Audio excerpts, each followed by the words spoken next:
What is up, sexy people? It is Dave, it's Duncan, back from Metal Epidemic for another album review. And for this review, Duncan and I have been checking out the new album from Danish hardcore quartet Demersal. The band's self-titled new album will be released on May 10th. So, since releasing their debut EP, To Mend a Yellow Wound in 2017, and first album Less 3 years later, their sound has taken listeners to the darkest, most troubled depths of life, with Demersal venturing such realms with increasing invention and in turn expressive intensity. May 10th sees the release of the band's self-titled sophomore full-length and their most adventurous, diverse and impacting proposal yet. It's a release that delves into the darkest corners of being and the turbulence lying within global crises. Spaces of frustration, anguish, and soulful reflections as a way of dealing with a world in decay are shared through vocals and lyrics within a sound that similarly share its intensity. Even so, within the darkness, the album explores the importance of care and the strength of being there for each other in times of crises. Demersal give further insight into the release, saying it serves as a counterpoint to modern capitalist ideals of self-sufficiency. The notion that one should be a strong individual who is able to stand up for oneself and one's own values alone, and it encourages to share one's vulnerability with caring people and to reach out when the world feels the most incomprehensible. The guitar, drums and bass were recorded with Peter Hove Olsen in Infinite White Studios, and vocals recorded at the Royal Academy of Music in Aarhus. The album... Sorry. Right? I've been, Dave. You've been. The album was mixed by Peter... Aarhus, in the middle of our street. Aarhus. Oh, what? man. No. The album was mixed by Peter Hove Olsen in Infinite White Studios and then mastered by Brad. Oh, we fucking love you, Brad. What a fucking guy. Oh, there's fucking hearts flying and everything. Yeah, I earned it. Brad has deserved these hearts. So yeah, I had a little bit of confusion initially. So the band emailed us about. If you're confused, I'm fucking confused. What's happening here? You're supposed to like confusion. That. Let's not switch roles here. Okay. You're the guy that's supposed to have all the knowledge and the aloof, arty one that comes in and goes, "Oh, look at this. Let's just change this format. Let's not swap that in." Yeah, so we got an email from the band about the release, and I think the email said, "Oh, it was Victor and Emil's other band, Victor and Emil's other band, Telos." Oh, we love Telos. And those members were also in this band. So I at that point I was like, "Oh, right, cool, amazing! Like they're in Telos, brilliant." I completely forgot there was two Victors in Telos. So one is the vocalist, who is also in Eyes and LLNN. The other Victor is the guitarist. Right. So initially I thought this was Victor, the vocalist, other band. He's not got enough time for another band. He doesn't. That makes sense. I was wrong. There's always so many hours in the day, dude. Yeah. So this is the guitarist and the drummer from Telos that are in this band. Right. Although, weirdly... Oh, no, fuck. You doing here? You're laughing. What is this? Other Victor does actually appear on this album as well. So but that's fine. A guest appearance is fine, but yeah. Full vocal duties. So, 12 tracks, just under 36 minutes for this self-titled release. Hello? Yes, I will take this call. Although like we were both familiar with Victor and Emil's other band, Telos, I had never given Demersal a listen until now. So I checked out the previous album, Less, from 2020, just to try and get a kind of idea of what to expect with this one. And that album is very chaotic. It's very full on. And it's kind of like it's pulling like elements of like hardcore, post-hardcore, screamo. It fringes on the kind of edges of like black metal as well at times. But there's also like there was moments of like some more like subtlety, where they get a little bit more kind of vulnerable as well. So I was like, cool, that sounds good, sounds interesting. I'm really looking forward to checking out this self-titled. And kind of straight away when this kicks in, the second track is the kind of main track after the intro. I want to say it's called Bed Rager, but I mean, I might be mispronouncing that. Like, I'll tell you right now, if you've got a bed rager, you need to do something about it. Sometimes taking a pee helps. I don't know. That sometimes helps, yeah. So I'm going to go with Bed Rager. I could be completely wrong. But there's straight away when that track kicked in, there was like a instant like kind of tightening of the sound. I was like, oh right, fuck, this is noticeably different from this previous album. It still had that like hardcore intensity to it, and a bit of the chaos was still there, but the playing and the style was just like very much kind of more in sync on the self-titled, especially when they kind of hone into some form of groove on the album. They do like a syncopated thing, and then that turns into a groove. When it turned into the groove, I couldn't get the smile off my face. Oh, yeah. Yeah, you're just agreed. Like, fucking yes. Yeah, those moments when they just kind of settle into that groove are fucking awesome. And like they just kind of they pull it back and they give the riffs just a little bit of kind of breathing room, and it's just like so good. And like the last album was very busy, like a really kind of busy sounding album. There was always something happening, but here it definitely sounds like they are kind of controlling the kind of chaos a little bit more. There's more attention to how these tracks are being constructed, and like that sort of thing obviously comes with time. It's been like 4 years since the last album, so you can hear straight away there's like an upping of the game on this album in terms of the songwriting for sure. And it kind of instantly made this album feel like superior to the previous release. Like the last album, there's also the inclusion of a shitload of other instruments. Yeah. So on this release, we've got piano, we've got flute, we've got cello, and we've got trumpet, all appearing throughout this release. We're going to get to the trumpets. Like, they add so much to this album, like so much more in terms of the layers, the mood, the emotion, and the complexity of this release. It's kind of fucking awesome. I will say right now, most of the song titles are in Danish. So this next you part, are in luck, ladies and gents, because Dave's second language is Danish. This next part is going to suck for me, not so much for you. But track 3, Lis Inaten, is, unlike my pronunciation of that track, is fucking awesome.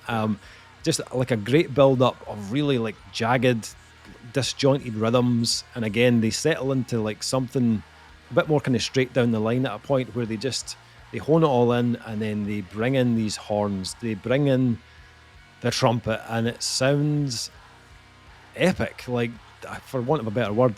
Oh yes, get the lasers, bring in the horns. It's incredible. And I was just like, this, we're in track 3 here, and we've already got trumpets, and I am so in right now. I can't even put it into words. And then we move into track 4, and we've got a bit of flute, we've got a bit of piano on something, which is track 4, one of the longer tracks. Here's the band kind of really delve into something more intimate and more exposed. The guitars are like heavily drenched in this kind of like post-rock type vibe for a good kind of minute before it just erupts into a frenzy of Blackened blast beats and this really like kind of venomous hardcore kind of riffs. And when it gets heavy, like it's, and when it does, like, I'm not gonna lie, there is a little bit of Telos in here. All right, there's just a little touch, which makes sense. Obviously, the guitarist's in that band as well, but it kind of made me feel all warm inside because Telos, as we know, have just played their last ever show. They are no longer a thing. We unfortunately couldn't get over for that, no. But you will forever be in our hearts and our top 20 list. Yeah, yes, indeed. So when I heard that, I was like, this is kind of awesome, because it's amazing to hear it's still been kind of kept alive by the guys that were in that band. Yeah, none of them have like stopped playing music, which is kind of cool. They're all on doing their own thing, and to be honest, all the projects that are involved were all fucking amazing. So. Yeah, absolutely. But that track, it has like just a great show on the dynamics. It feels like it's got a real story to it. The second half of the track with the piano and the cello is just fucking stunning. Also works really well going into Will Never Shows, which still has some of those like kind of post-rock elements, but like a little bit of Death Heaven at points, just in kind of how dreamy it gets, but it's also fucking ferocious at the same time. And that dreamy side is something that really grabbed me on this album. The way they play with space and atmosphere is just incredible. Vacuum, which is another track which just a really good example of that kind of sweet spot that they hit. And I think having the kind of longer runtime of like the 5 minutes on that track, it really lets them experiment with that really kind of ethereal sound. They don't overuse it. That's why they save it for one track, and then they cleverly place that track just after the halfway mark as well, which allows you to kind of go, all right, this is kind of out there, and then they don't really go back to it, which is actually really smart. It's got a huge like kind of emotional punch on it, which is something they do unbelievably well on this release. There are moments that feel really profound. Vacuum is one of them, and the last part of that track it's very kind of cathartic feeling actually. Part of that also comes from the vocals though, and on this we've got all 4 members of the band doing vocals. It's a fucking smorgasbord of fucking vocal delights on this release. Swedish word used in a Danish context. Look at Dave just flexing like a motherfucker. Check me out. I think it's Victor, the guitarist, who kind of takes lead on most of the vocal parts. And his tone is absolutely killer on this. I think it's track 9, which is Self-Help in English. I'm not going to even try to pronounce the Danish. But it's like when he's in track 9, I was like, he's picked the most complicated song ever. I mean, to be fair, it looks kind of like Self-Help anyway, but yes, it does. It's Self-Help in English.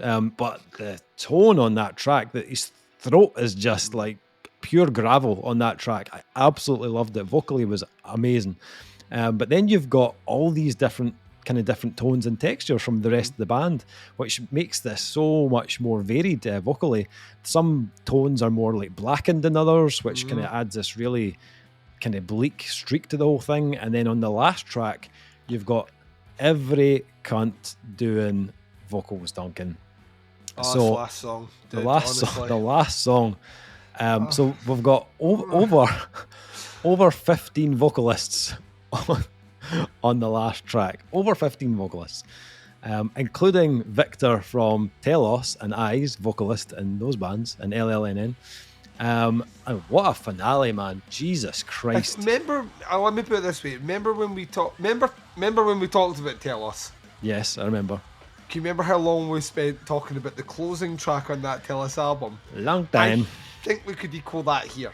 Yeah. That is how you fucking close. This is my favourite closing track I've heard this year. Yeah. Honestly, I had fucking goosebumps on my arm listening to it. I was like, like we went to finish and I was like I'd forgotten to breathe. I was like, like.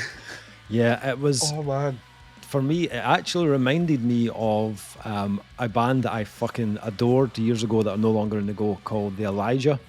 They're no longer active, but a lot of the kind of chord choices and the build-ups reminded me of I Loved, I Hated, I Destroyed, I Created by the Elijah. They're a very emotive album. Absolutely. It's got this, like, it's got both the kind of, it's got the beauty and the visceral power all in one. And when they bring that together with the brass again, it's just like it. What are we doing here? It finishes the album perfectly. Like even the techno part at the end. I love the techno part at the end. I was like, this is fucking awesome. Absolutely fucking love the techno. I feel guilty because I've criticised the use of an industrial element just out of nowhere that's never repeated on another review tonight. But this is right at the end, so fuck it. Yeah, but it's unexpected, but absolutely awesome at the same time. Every time I listen to this, I kind of love it even more.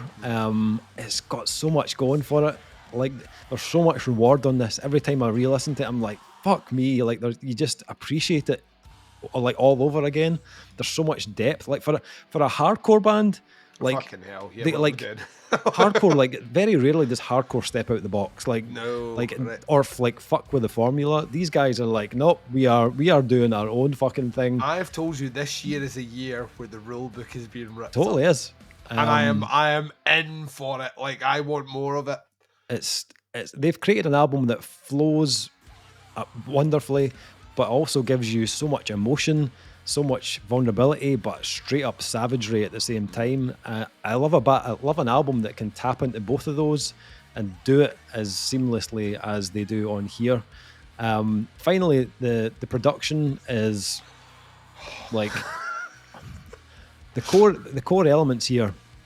Like, Peter's done a great job of getting a real kind of like live kind of vibrancy from the guitars and the drums, but then those additional elements that were recorded at the Royal Academy of Music and also the Rhythmic Music Conservatory, so in Aarhus and Copenhagen, those elements are stunning on the album. And like, when I read that, I was like, so this was all recorded in different places, yet it sounds like this. Like, it's perfectly woven together. Like, you couldn't tell this was recorded in various different places. It sounds so cohesive. It's unbelievable. I fucking love this. If you hadn't guessed by now, fucking love this.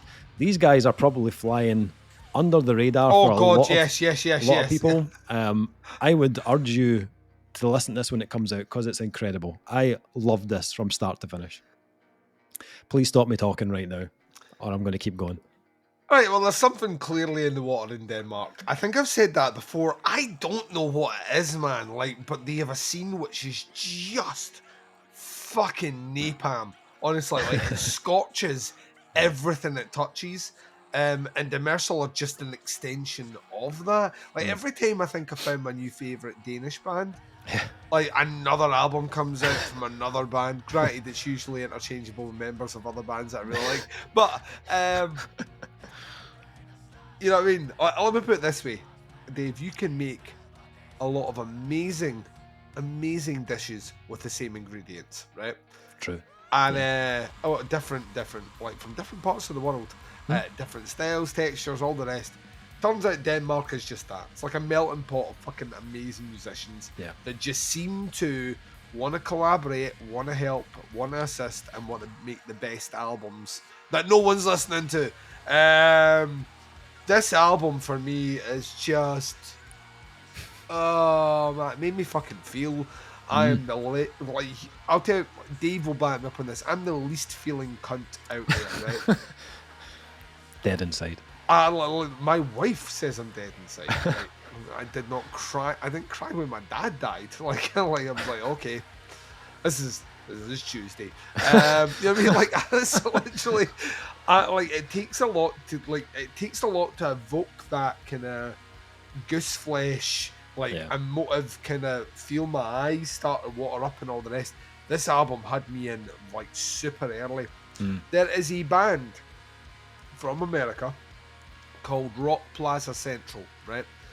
Now, Rock Plaza Central is probably known by fucking no one, right? Like, no one knows Rock Plaza Central.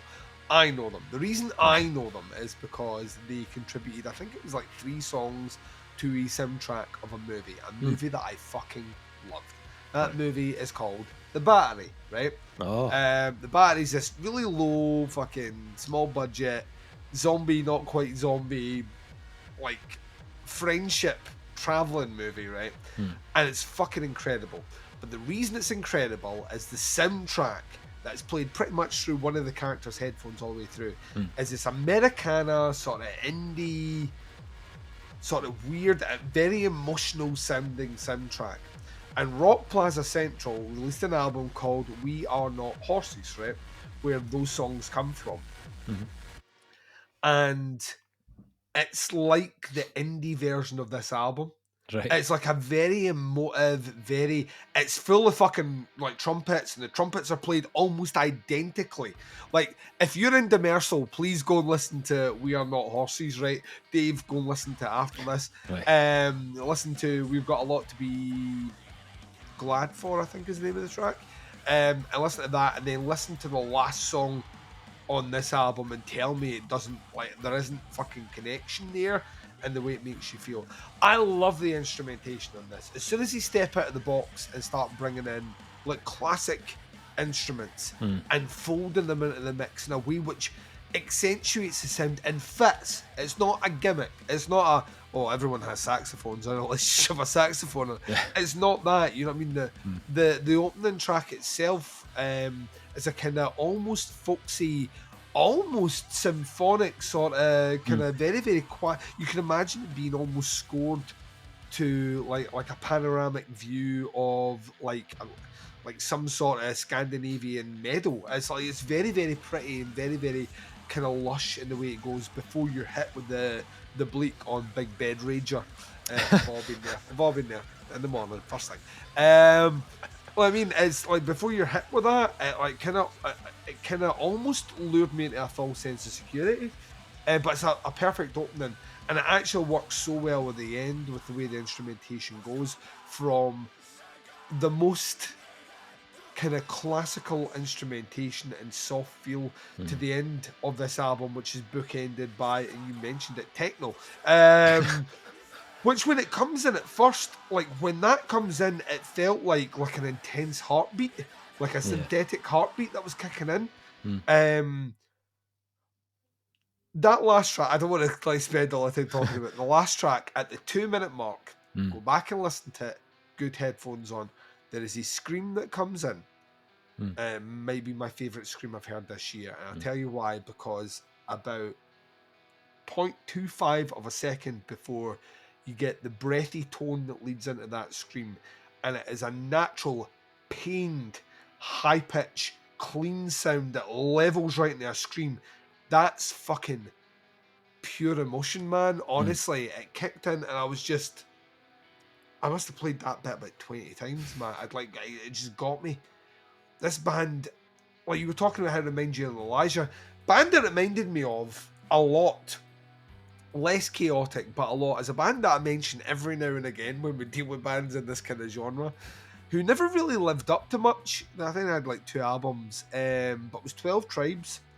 The American band, who were more on the new wave American heavy metal, but had that kind of hardcore thing. But they had kind of dual vocals, and those dual vocals, one was just like a pure fucking metal vocalist, and the other one had like more soul behind it, like not as in he sung, and you could feel like the voice was on the edge of breaking all the way through it. And what they did was they juxtaposed like really, really powerful elements of emotive playing and emotive chords over like hardcore metal, right? Demersal remind me of a more stripped back raw version of that, like the polish, like we've polished this until the polish is gone. They have that element about them. The music contains everything from kind of hardcore, post-hardcore, black metal. I mean, it's in here. Well, there's no escaping it. There's blackened blasts, and the vocals are practically there, shredding guitars that work with it. But it's all handled in a nuanced way. No 2 tracks sit beside each other that actually have the same vibe or feel. But they feel like the organic extension of whatever idea underpins the song. It's really weird to describe. Like, I felt satisfied at the end of every song. Like you've utilized that idea to the fullest you can, and that was all that was required. You didn't need to do any more. Vacuum that you mentioned earlier on, or Vacuum, which is the longest track, is so smartly written and so smartly placed, because it allows you to see a little bit more of the depth the band can give you without really shitting the bed. It would be so easy to do that and then kind of lose sight in the back half, but actually it comes past the halfway mark, and Self-Help's the track that comes after, and it slots in perfectly underneath it. It's really just, it's very, very, very well placed. Also shows to me that the band like have scope. I mean, this is album number 2, but have like potential to be doing a whole lot more than they are doing, but are holding it back for the sake of the songs, which is the smart move for the album. Vocally, this is so good, man. So good. the emotion on this reminded me. We reviewed, highly reviewed, Riverhead last year. Oh yeah. And when listening to that, another Danish album, when listening to that, I said all the way through it, I felt like I was going through what Jakob was singing about all the way through it. I just felt I was connected to his plight. The different variations of screamy tones you get in here are layered up in such a way that I felt every nuance, felt every change. I felt every syllable of every word that was sung in a way which just connected with me, and the music underneath that underpins all of it. It's just such a well put together album. The chaos that they bring, which is Dillinger-esque at times, they don't fall into the Dillinger trap of just look at this fucking what we're gonna. They always have that. We talked about it, they always have that bit where they're like, link it back to a groove, link it back, like bring the audience back, right? Like go off, but bring it back. And those moments are very clever because the riff doesn't necessarily change; it's the rhythm that changes. And some of those riffs are like, well, fucking like very spastic sort of feeling, like kind of bimsy riff that's all of a sudden tightly locked into 4. It's just very, very, very smart songwriting, and it shows a maturity. I mean, if you've played in Telos were using like big old dank sounding fucking things, but the one thing we said about that is like when you listen to it, you're hooked. Yeah. This album, Demersal, you're hooked. Like this is like an attention grabber from start to finish. I'm scoring this very, very, very highly tonight. Like very, very, very highly tonight, and it does my heart good. I thought we lost something when Telos went. I think we still have to an extent, right? But I think LLNN are capable of another 5-star album. Why wouldn't they be? I think Eyes are capable of a 5-star album. And Demersal have achieved a 5-star album for me. So one band closes the door, and you have three other projects that like continue the fucking ridiculous, needless high level of songwriting and musicality that's coming out of the Danish metal scene, which is honestly embarrassing in terms of how good it is compared to everywhere else on the planet. For the size of that country, for the size of that country and the fact that their music scene is Copenhagen and Aarhus, right? It's 2 cities. Yep. It's like Gothenburg and Stockholm all over again in Sweden, and Bergen and Oslo in Norway, and it's like 2 hubs that just seem to be surrounded by musicians and songwriters at the highest quality. Yep. So yeah, I know you're going to ask me it. I think I've already answered it, but I will answer it again. I can answer it for you, Duncan. It's 2 5s. There you go. What are we doing here, Dave? What are we doing? It's fucking amazing. Like I love this. I absolutely love this album. And I guarantee you I'm going to come back to this a lot. Oh yeah. It's been rinsed to death.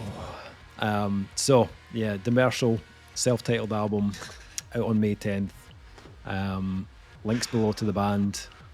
Links below to the pre-order. Check them out. Have a listen to this band. Please have a listen to this band. Please. If there's one album that you check out this month from me and Dave talking about, it's Demersal. Please don't fucking skip on this band.